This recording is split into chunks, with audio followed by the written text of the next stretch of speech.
I want you to look at something. Isaiah 50, verse 10. This is in the servant song.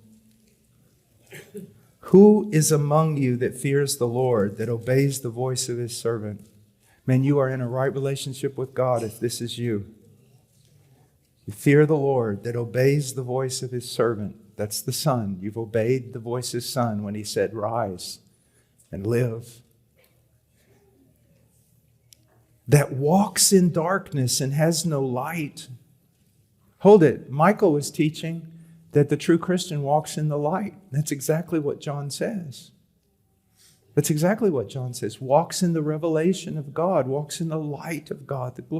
Yes, the purity of God. All that. So what is he saying? It's talking about believers when God, in his grace, remember how Abraham had nothing to look at, to hold up his faith except the promise and God's character? Here's what God's going to do, you believer. You're going to be crying out, I want to feel something, I want to feel something, I want to see something. And there are times when things like that, a sense of the presence of God, are entirely appropriate, wonderful, and needful. But when you really start getting into the more difficult classes in God's teaching, he will leave you at times in utter darkness. Leave you without anything to sustain your hope or your faith except your knowledge of his character. And if God promised to hold the hand of Messiah when he walked on the earth, you can be sure that he holds the hands of the Messiah's disciples. So let him trust in the name of the Lord and rely on his God. Let him do that.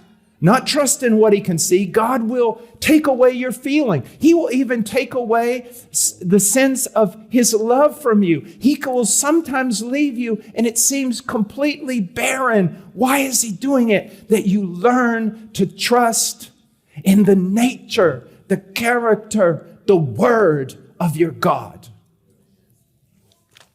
And then he goes on. Behold, all of you who kindle a fire, who encircle yourself with firebrands, walk in the light of your fire. And among the brands you have set ablaze, this you will have from my hand. You will lie down in torment. These are people who say, no, your character is not enough. Your word is not enough. I need to see something. I need to feel something. And so they go out there and they acquire strange fire. They've got to have some experience.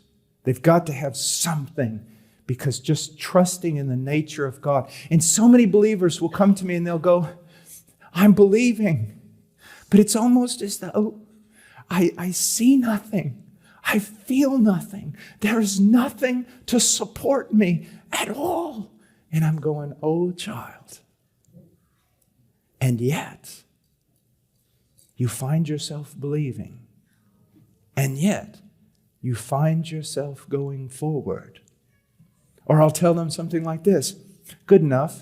It seems quite hopeless in your case. Did you drink and party before you became a Christian? Oh, yes, I did. We'll go back to it. If I was you, let's eat and drink, for tomorrow we die. I can't do that. No, really go. Open door. I'll look up some in the yellow pages or get on the internet for you. Go out and have a bang-up time. I can't do that. Why? Why? Because of my God.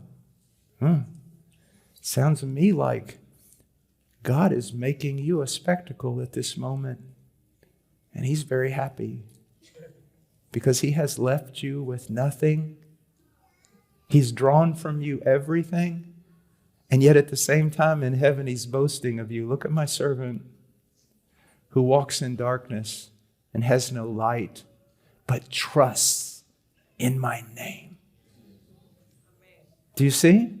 Now, so many of you can identify with that, and you're going, what I thought was a desert because of my sin is actually God getting greater glory from me than He would have if I had all kinds of things around me supporting up my faith. Do you see?